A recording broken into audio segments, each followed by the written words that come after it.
अनिकेत का रिश्ता आया तो उसने साफ साफ कह दिया कि वो शादी इसी शर्त पर करेगी कि शादी के बाद उसे अच्छी नौकरी मिली तो कोई उसे नौकरी करने से रोकेगा नहीं। आखिर इतना पढ़ने लिखने के बाद वो घर पर नहीं बैठ सकती थी। अनिकेत और उसके घर वालों को इस बात से कोई आपत्ति नहीं थी कि उनकी बहू नौकरी करेगी, इसलिए दोनों तरफ से खुशी खुशी ये रिश्ता हो गया। शादी के कुछ दिन बाद ही वंदना का ज्वाइनिंग लेटर आ गया।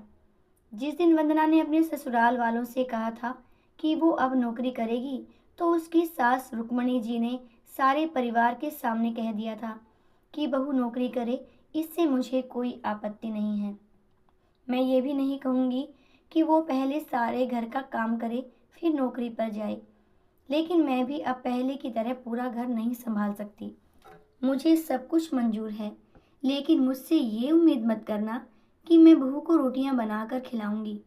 मुझे पता है कि अगर मैं एक बार इस भंवर में फंस गई तो जिंदगी भर नहीं निकल पाऊंगी। उस वक्त सबको रुक्मणी जी की बातें सुनकर हैरानी हुई थी। उनके पति ने तो ये भी कहा कि मुझे नहीं पता था कि मेरी सीधी सरल पत्नी भी सास बनते ही अपना रूप बदल लेगी। लेकिन इन सब बातों का रुक्मणी जी पर कोई असर नहीं हुआ। वो तो अपनी जिद पर अड़ी थी। खैर, वंदना को तो नौकरी करनी ही थी, क्योंकि घर के थोड़े से काम के लिए वो अपनी इतनी अच्छी नौकरी को तो बिल्कुल नहीं छोड़ सकती थी। वहीं उसके पति और ससुर जी ने भी नौकरी की इजाज़त दे दी थी, तो वो फिर कहाँ रुकने वाली थी। इस समस्या का ये हल निकाला गया कि घर के कामों के लिए एक कामवाली और खाना बनाने के लिए कुक रख ली गई। खाना बनाने वाली सुबह और शाम का खाना बनाकर चली जाती। वंदना का काम था ऑफिस से आकर बस खाना परोसना। यूं ही दिन निकल रहे थे। वंदना की शादी को 2 साल हो चुके थे। अब तो वंदना और बाकी सब घर वालों को इस रूटीन की आदत हो गई थी। लेकिन मुश्किल तो तब होती थी जब कभी खाना बनाने वाली छुट्टी ले लेती थी। ऐसा ही कुछ इन 2 दिनों से हो रहा था, जिस कारण से वंदना खिंची हुई थी। ऑफिस से आकर रोटियां बनाना उसे बहुत बड़ा बोझ लगता था। वैसे तो रुक्मणी जी इन दिनों में सब्जियां काट कर बना देती थी, लेकिन बहू के ऑफिस से आने के बाद रसोई में झांकती भी नहीं थी। उस समय वंदना को अपनी बैठी हुई सास बहुत चुभती थी। वो बड़बड़ाती रहती और रोटियां बनाती रहती। बाद में अपनी माँ से फोन पर भर भर कर शिकायत करती, जिसके बाद उसे थोड़ा सा सुकून मिलता था। कुछ दिनों बाद वंदना के भाई की शादी भी तय हो गई। वंदना की होने वाली भाभी भी नौकरी पेशा थी। वंदना की माँ ने सगाई के वक्त ही खुश होते हुए गर्व से कह दिया, भाई मैं तो और सासों की तरह नहीं हूँ जो बहू के आने पर हाथ धरकर बैठ जाऊं। जब अभी तक पूरा घर संभाल रही थी तो अब क्यों नहीं, मेरी बहू को मेरी तरफ से पूरी छूट रहेगी। जब एक माँ अपने बच्चों को रोटियां बनाकर खिला सकती है तो बहू को क्यों नहीं खिला सकती। बहू तुम निश्चिंत होकर नौकरी करना, रसोई मैं संभाल लूंगी। वंदना की माँ के उच्च विचार सुनकर उसकी होने वाली भाभी का पूरा परिवार और खुद वंदना भी गदगद हो गई। वाह माँ, आप कितने बड़े दिल की हैं। काश मेरी सास भी आपकी तरह होती। लेकिन मेरी किस्मत में ये सुख कहाँ। मेरी सास को तो बस हुक्म चलाना आता है। मुझे गर्व है कि मेरी माँ इतने खुले विचारों की है। अपनी चिड़चिड़ाहट निकालते हुए वंदना बोली। कुछ दिनों में ही वंदना के भाई की शादी हो गई और कुछ दिनों बाद ही वंदना की भाभी ने अपनी नौकरी ज्वाइन कर ली। वंदना की माँ भी अपनी बहू को हथेलियों पर रखती थी। सुबह उसका नाश्ता, टिफिन, फिर रात का खाना भी तैयार रखती थी। अपने हाथों से परोस कर सबको खाना खिलाती थी। उनकी बहू भी मम्मी जी करती हुई अपनी पसंद नापसंद बताती रहती थी, जिसे वंदना की माँ बड़े चाव से पूरा करने में लगी रहती थी। खुशी खुशी दिन बीत रहे थे, लेकिन ये प्रक्रिया धीरे धीरे अब उदासीनता में बदल रही थी। वंदना की भाभी को अब कुछ भी ना करने की आदत पड़ गई थी। एक दिन जब वंदना फोन पर अपनी माँ से बात कर रही थी तो उसकी माँ बस रो पड़ी। बेटा, मैं इतना करती हूँ तेरी भाभी के लिए, फिर भी उसे मेरी कदर नहीं।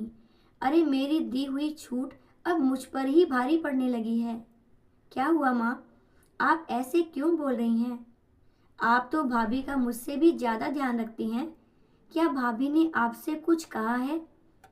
वंदना बेचैन होते हुए पूछने लगी। कुछ क्या बेटा, अब तो सब कुछ वो मुझे ही कहती है। ऑफिस से आने के बाद एक गिलास पानी के लिए भी मुझे आवाज देती है। नाश्ते में थोड़ी देर हो जाए तो मदद करने के बजाय गुस्सा होकर यूं ही बिना खाए चली जाती है। आखिर मेरा भी कुछ आत्मसम्मान है या नहीं? मैं तो उसके लिए बस काम वाली बनकर रह गई हूँ। माँ, ये तो बहुत गलत बात है। आप भाई से साफ साफ कह क्यों नहीं देती कि अपनी बीवी की लगाम खींच कर रखे? आप माँ हैं, कोई नौकरानी नहीं। भाभी नौकरी करती है, इसका मतलब ये नहीं कि आप पर हुक्म चलाएगी। गरजते हुए वंदना बोली। किस मुंह से कहूँ बेटा? पहले तो खुद मैंने ही आगे बढ़कर कुल्हाड़ी पर अपना पैर दे मारा, फिर शिकायत किससे करूं?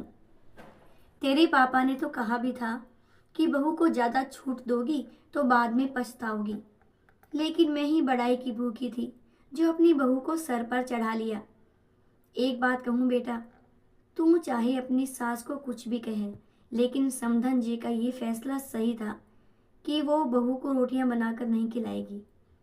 एक बार वो सबकी नजरों में बुरी अक्खड़ सास तो बन गई, लेकिन आगे के लिए कम से कम अपना आत्मसम्मान तो बचा लिया।